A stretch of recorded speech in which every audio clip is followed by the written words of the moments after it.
दोस्तों, आज की कहानी है बेटी की रक्षा करने के बजाय पिता बना भक्षक। कहानी अगर पसंद आए तो वीडियो को लाइक एवं सब्सक्राइब जरूर करना। रूपा अपने पिता की गंभीर बीमारी की सूचना मिलने के कारण पिछले कुछ दिनों से वह बहुत बेचैन थी। उसका मायका लखनऊ रेलवे स्टेशन से आधे किलोमीटर के दायरे में ही है, इसलिए वह रेलगाड़ी से आना पसंद करती है।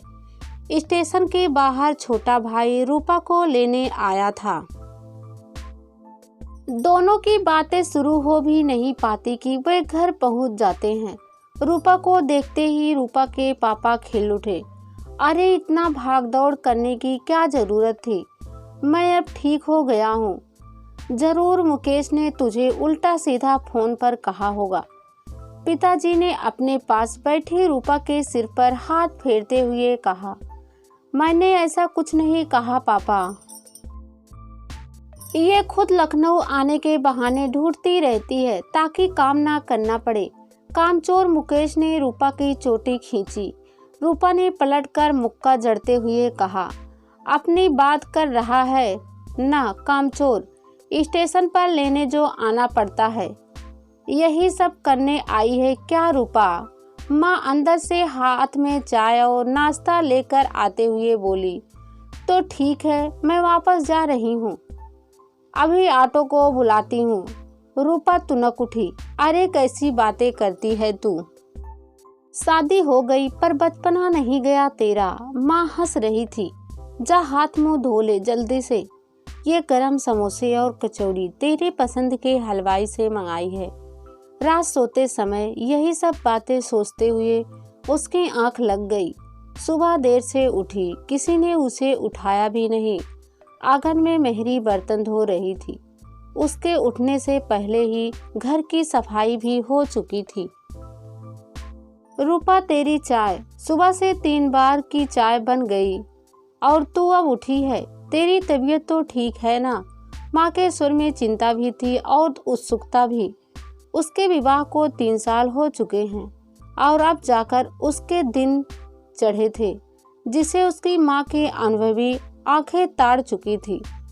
रूपा के चेहरे पर लाली दौड़ गई। वह चुपचाप चाय पीती रही। कल आई क्या बिटिया? मेहरी ने पूछा। हाँ सुमन की अम्मा, तुम सुनाओ क्या हाल है? सुना तुमने सुमन की शादी तय कर दी है। अभी 13 से 14 साल की बच्ची ही तो है। क्यों शादी की गठरी गले में बांध रही हो? थोड़ा बड़ी हो जाने दो, कम से कम 18 साल की तो होने देती।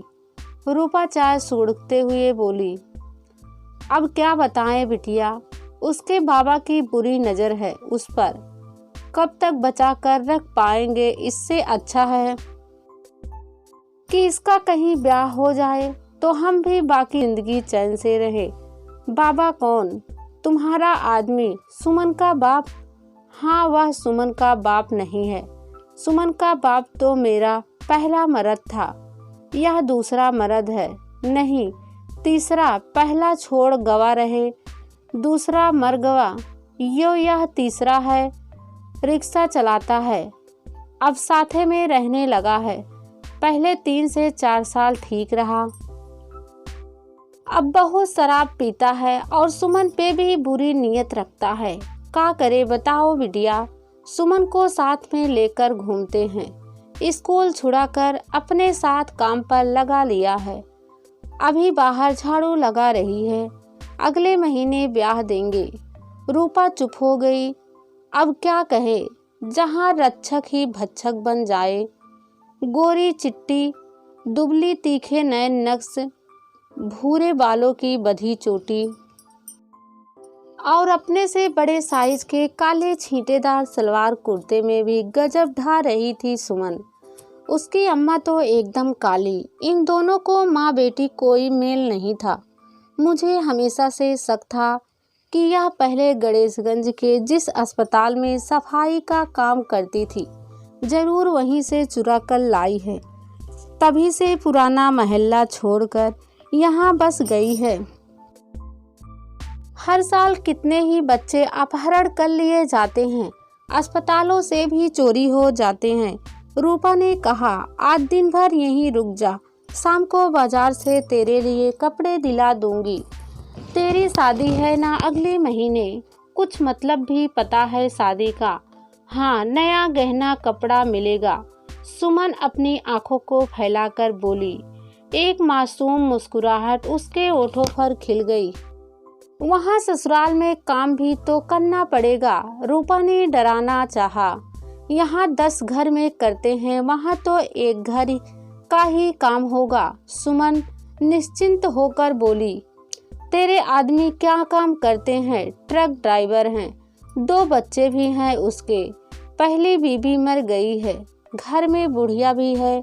एक सास में सब हाल बता दिया ससुराल का। कितने साल का है वह, कुछ पता है तुझको? 40 साल का है शायद। अम्मा कह रही थी कि शादी का पूरा खर्चा वही भरेगा। तू शादी को मना क्यों नहीं कर देती? 2-4 साल बाद कर लेना। बाबा परेशान करता है। अम्मा घर में ना हो तो कपड़े फाड़ने लगता है। सुमन की आंखों में आंसू भर गए। यही सब शादी के नाम पर हो तो क्या उचित है? बाबा 50 साल का है और पति 40 साल का। दोनों उससे एक ही अपेक्षा रखते हैं, मगर वह तो अभी मासूम किशोरी ही है। क्या वह जानती है कि विवाह करने के बाद उसका जीवन और दुरूह होने वाला है? रूपा सोचने लगी कि यह आज दिन में यहीं रुक जाए तो वह उससे विवाह की ऊंच नीच समझाने की कोशिश करेगी। दीदी, मैं शाम को आऊंगी, अभी बगल की कोठी में बहुत काम है, उनके घर शादी है।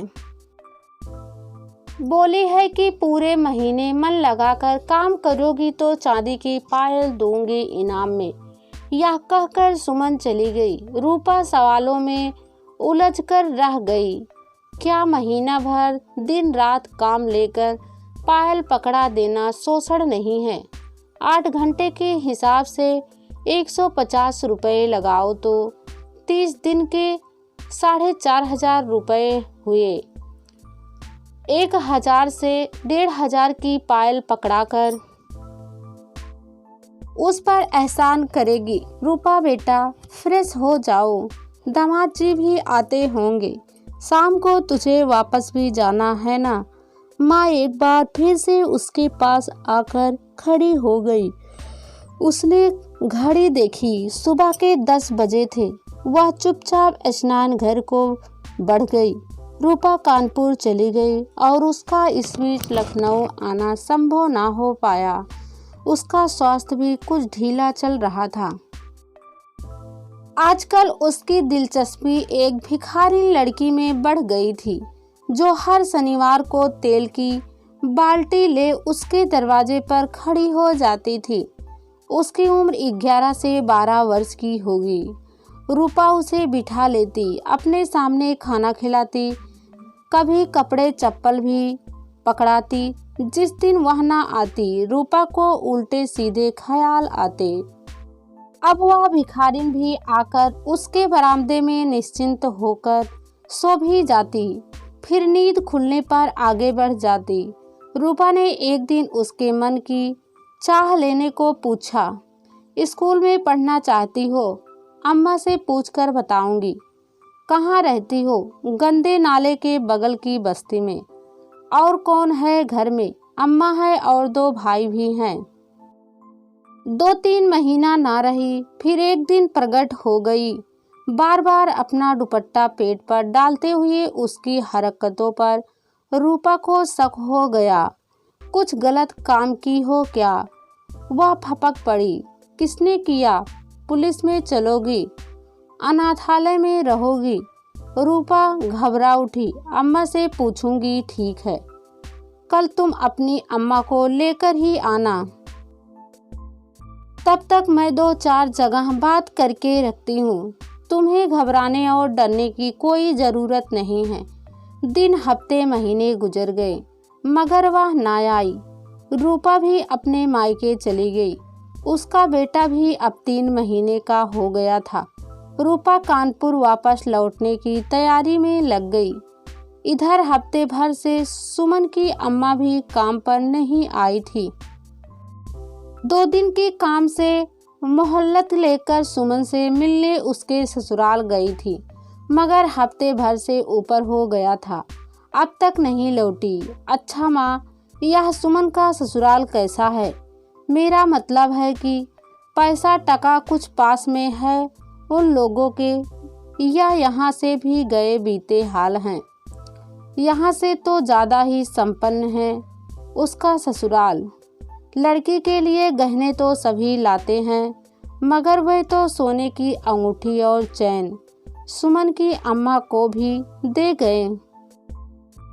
मुझे तो पहले से ही शक था, अब पक्का विश्वास हो गया कि इसने अपनी कम उम्र लड़की उस ट्रक ड्राइवर को बेची है, बदले में यही सोना चांदी पा गई है। माँ, यह सुमन मुझे इसका कोखजाई औलाद नहीं लगती। यह इसे कहीं से चुरा कर लाई थी और अब इसने इसे बेच दिया है, वरना शादी तो यह उसकी उम्र के लड़के से भी कर सकती थी। बाबा का तो बहाना था ताकि और लोग भी अपना मुंह सीलें और विवाह के लिए कोई टिप्पणी ना करें। तभी रोती हुई सुमन की अम्मा वहीं आ गई। सुमन अब इस दुनिया में नहीं रही। हाय मेरी फूल सी बच्ची, इतनी जल्दी चली गई। सुमन की अम्मा अपने बहते आंसुओं को धोती के पल्लू से पोंछते हुए बोली। क्या हुआ उसे? रूपा ने पूछा। पहलौठी बच्चा था, मैंने सोचा था मायके लिवा लाऊंगी, मगर 4 दिन पहले उसका गर्भ गिर गया। ज्यादा खून गिरने से वह बच ना सकी, मर गई। उसको तो मरना ही था, यही सब करने को तो ब्याह ले गया था वह ड्राइवर। रूपा गुस्से में बोली। जा तू मुन्ने को देख, उसके दूध पीने का समय हो गया है। माँ ने मौके की नाजुकता को समझ रूपा को कमरे में ठेला। अच्छा हुआ मर गई, मुक्ति पा गई नर्क से, वरना यही नर्क ना जाने कब तक झेलती रहती। रूपा जाते जाते कह गई, जिसे सुनकर भी अनसुना कर गई दोनों माएँ।